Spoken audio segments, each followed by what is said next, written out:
नमस्कार बच्चों, कैसे हो? आइए आज आपको इस वीडियो में रीजनिंग का जो एक चैप्टर है, डायरेक्शन मतलब दिशा और दूरी भी कह सकते हैं हम, जैसे मैथ में भी कहते हैं। लेकिन ये जो हमारी रीजनिंग है, मेंटल एबिलिटी है, इंटेलिजेंस है, तो उसमें डायरेक्शन से संबंधित, दिशा से संबंधित प्रश्न पूछे जाते हैं। तो ये बड़े महत्वपूर्ण होते हैं प्रश्न, एक प्रश्न, दो प्रश्न, या पूरी जानकारी देके 4-5 सवाल उस पर पूछ सकते हैं।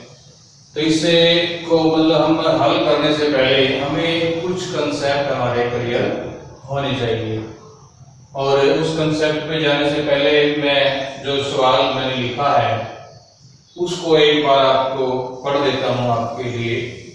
इसमें लिखा है कि रवि अपने घर से 4 किलोमीटर पूर्व दिशा में जाता है, उसके बाद दाएं मुड़कर 3 किलोमीटर चलता है। वह अपने घर से किस दिशा में और कितनी दूरी पर खड़ा है? ये एक छोटा सा सवाल है, उसकी गतिविधि थोड़ी ही है। इसमें ज्यादा भी चल सकता है, बार बार मुड़ सकता है, फिर वो चले, फिर मुड़े, फिर चले, फिर दाएं मुड़ जाए, फिर बाएं मुड़ जाए, सीधा चले, पूर्व दिशा में जाए, पश्चिम दिशा में जाए, दक्षिण दिशा में जाए, उत्तर पश्चिम दिशा में जाए। तो ये अलग अलग इसमें सवाल पूछे जा सकते हैं। तो इस सवाल को या इस जैसे सवालों को हल करने के लिए हमें इस कंसेप्ट को समझना है। जैसे कि आपको पता है भाई 4 दिशाएं हैं, चारों दिशाएं, और इन दिशाओं को हम जब भी कोई हल करें सवाल, तो हम क्रॉस का निशान अपने सामने लगा लें। जब हम क्रॉस का निशान अपने सामने लगाएंगे तो जो हमारे सामने वाले जो साइड है, ऊपर वाली जो साइड है, उसको हम उत्तर मान लेते हैं, और जो नीचे वाली साइड है, जिसको पीछे भी कह सकते हैं, उसको दक्षिण मान लेते हैं। जैसे मैं खड़ा हूं, ये उत्तर है, ये दक्षिण है। और इसी तरीके से जो सामने अगर हम देखेंगे मानचित्र को, जिस तरीके से भारत के मानचित्र को हम देखते हैं, तो भारत के मानचित्र में ऊपर का हिस्सा जो हमारा उत्तर कहलाता है, उसी तरीके से नीचे का हिस्सा हमारा जो दक्षिण कहलाता है। और जो दाईं तरफ जो छोटे छोटे हमारे राज्य है, वो पूर्व के राज्य है, पूर्व का हिस्सा कहलाता है। और बाईं तरफ जैसे गुजरात है, राजस्थान है, वो हमारा पश्चिम का हिस्सा कहलाता है। तो सेम उसी तरीके से जैसे भारत का मानचित्र है, उसी तरीके से क्रॉस का निशान हम लगा के तो उन्हीं दिशाओं को हम उस पर ड्रा कर लेंगे, या अपने माइंड में उस चीज को ड्रा कर लेंगे। फिर दूसरी बात आती है, ये दिशाएं हमें क्लियर है। अगर बीच में अगर आपको कोई पूछे, तो जैसे उत्तर और पश्चिम, उत्तर और पश्चिम मतलब 4 दिशाएं तो होगी, लेकिन अगर आप इनको और अगर क्लियर करें तो ये 8 दिशाएं भी हमारी हो सकती है। अब जैसे उत्तर और पश्चिम की कोई अगर बात कर रहा है, तो उत्तर और पश्चिम के बीच की बात कर रहा है वो, मतलब वो इधर कहीं पे भी हो सकते हैं, उत्तर पश्चिम। अगर वो दक्षिण पश्चिम की, दक्षिण पूर्व की बात कर रहा है, उत्तर पूर्व की बात करेगा तो यहाँ आएगा, उत्तर पश्चिम की बात करेगा तो यहाँ आएगा, दक्षिण पश्चिम की बात करेगा तो इस दिशा में आएगा, और दक्षिण पूर्व की बात करेगा तो इस दिशा में आएगा। मतलब ये मतलब 4 दिशाएं और हमारी नई बन सकती है प्रश्न के अनुसार। तो जैसे कि अपने दिशा के बारे में हम बात कर रहे हैं, कि हमारी 4 दिशाएं हैं, इसको हमें ड्रा करना पड़ेगा, और जो प्रश्न में जो स्टेटमेंट दी गई है उसके अनुसार भी हमने अपने आगे चित्र बनाना पड़ेगा। अब जैसे हम मान लेते हैं ये उसका घर है, अगर इस घर से वो कह रहे हैं 4 किलोमीटर पूर्व में गया। अब इस घर से चित्र में पूर्व है, तो हम इसको यहाँ से चलाएंगे, ये 4 किलोमीटर पूर्व में गया, यहाँ पूर्व में आ गया। उसके बाद पहले ये कह रहा है कि उसके बाद दाएं मुड़ा। दाएं मुड़ने का मतलब है दाएं इधर मुड़ा है, वो नीचे। अब ये जो मुड़ने वाली बात है, इसको भी समझना बहुत जरूरी है। अब जैसे दाएं मुड़ गया तो दाएं तो थोड़ा सा भी, इतना भी हो सकता है, इतना भी हो सकता है, इतना भी हो सकता है। अब पूरा भी घूम सकता है, दाएं बाएं, दाएं बाएं, लेकिन हम देखते हैं जब दाएं मुड़ेगा तो कोई भी व्यक्ति जब दाएं मुड़ेगा तो प्रश्न के अनुसार हमें 90 डिग्री पे ही मोड़ेंगे, तभी हमारे उत्तर सही मिल पाएंगे। अगर दाएं मुड़े बाएं मुड़े तो ये दाएं या बाएं हमें 90 अंश पे ही मोड़ना है। अगर उससे कम ज्यादा मोड़ेंगे तो प्रश्न में हमारे गड़बड़ हो सकती है। या फिर अगर इस प्रश्न में कहा गया हो वो दाईं तरफ 45 डिग्री में मुड़ा, तो 45 डिग्री में मुड़ने का तो है भाई, ये तो सामने से ये 90 डिग्री है तो इसके बीच में इधर से ये 45 डिग्री हो सकता है। तो ये ज्यादा मुश्किल अगर सवाल करने हो तो इस तरीके के सवाल को पूछ सकते हैं भाई 45 डिग्री या 45 डिग्री दाएं मुड़ा या बाएं मुड़ा, तो इस तरीके से।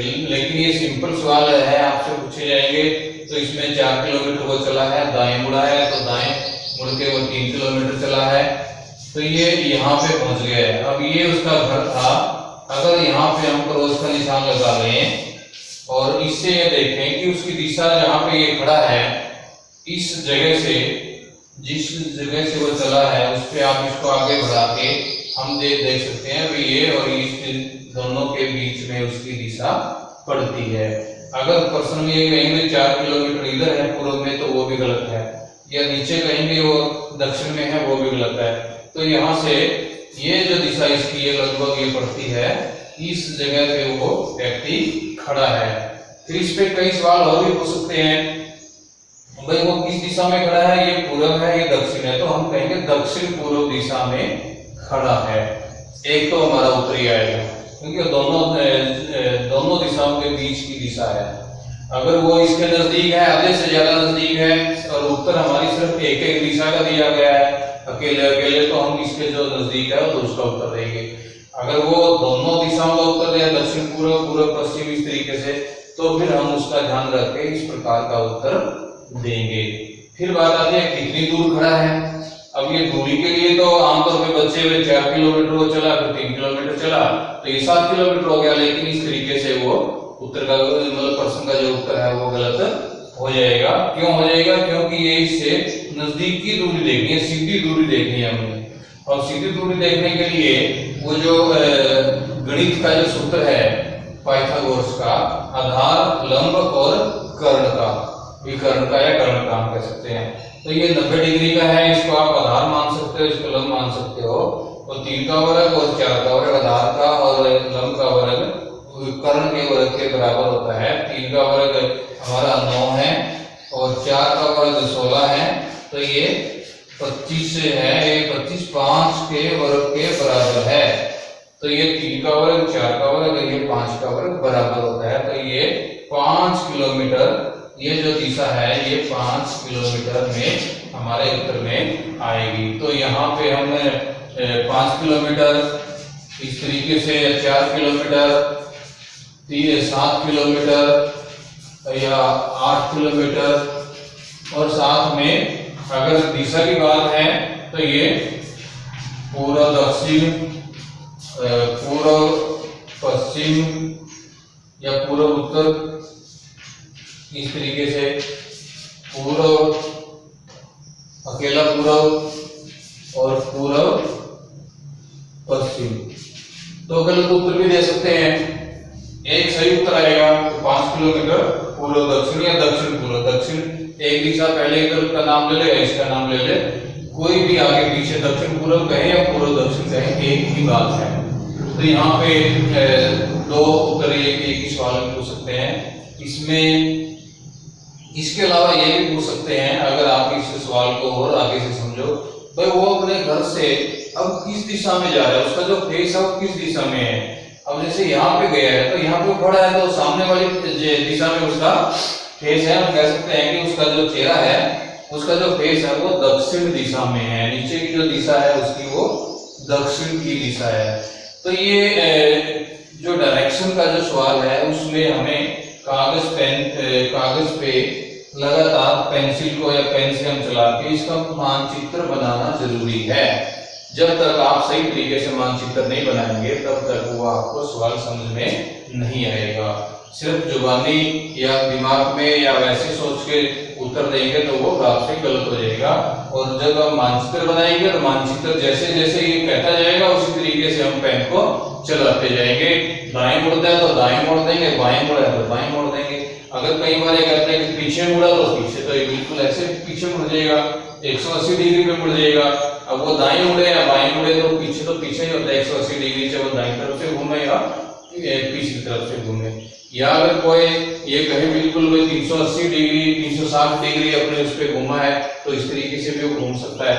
तो ये बड़े इस कंसेप्ट को ध्यान से समझने की जरूरत है। और जैसे ही आपको ये समझ आ जाएगी डायरेक्शन की, दाएं मुड़ने की, बाएं मुड़ने की, सीधा चलने की और आगे बढ़ने की, तो इसमें घुमा फिरा के सवाल पूछे जाते हैं। सिर्फ आपकी दिमाग की जो नॉलेज है, इंटेलिजेंस है, कितने आप जल्दी निर्णय ले पाते हैं उसको बताने के लिए, बुद्धि का परीक्षण के लिए। तो ये डायरेक्शन जो है, डायरेक्शन के 1 सवाल 2 सवाल पूछे जा सकते हैं। या बड़ी स्टेटमेंट देके एक लंबी स्टेटमेंट दे दी है जिसमें 2 है 4 है लोग तो चल रहे हैं या अकेला ही चल रहा है, तो उसके नीचे 2 3 4 सवाल भी पूछ सकते हैं। वो अलग अलग उसी सूचना के आधार पे 3 सवाल 4 सवाल भी पूछ सकते हैं, 2 सवाल भी पूछे जा सकते हैं। तो ये आपको मैं समझता हूँ ये कंसेप्ट आपको समझ में आ गया होगा और डायरेक्शन के सवाल आप आसानी से निकाल सकते हैं। फिर भी अगर कोई समस्या आप फोन के माध्यम से भी पूछ सकते हैं। और जितने भी अभ्यास के सवाल है आपके पास, जितना भी मटेरियल है वो सभी को आप हल कर करके देखेंगे। ज़्यादा से ज़्यादा अभ्यास करेंगे तब आपको ये समझ आ जाएगा। तो ये डायरेक्शन के जो सवाल है ये बड़े समझ के, और मैथ का भी इसमें तरीका है जो उसकी हेल्प ली जा सकती है। ये गणित के आधार पे बेस है वैसे तो, फिर हमारी ये बुद्धि को जांचने का एक तरीका है, एक पैटर्न है, अध्याय है। तो ये डायरेक्शन का तरीका मैं समझता हूँ आपको अच्छा लगा होगा और समझ आया होगा। अभी आप अभ्यास करेंगे इसका ज़्यादा से ज़्यादा। धन्यवाद।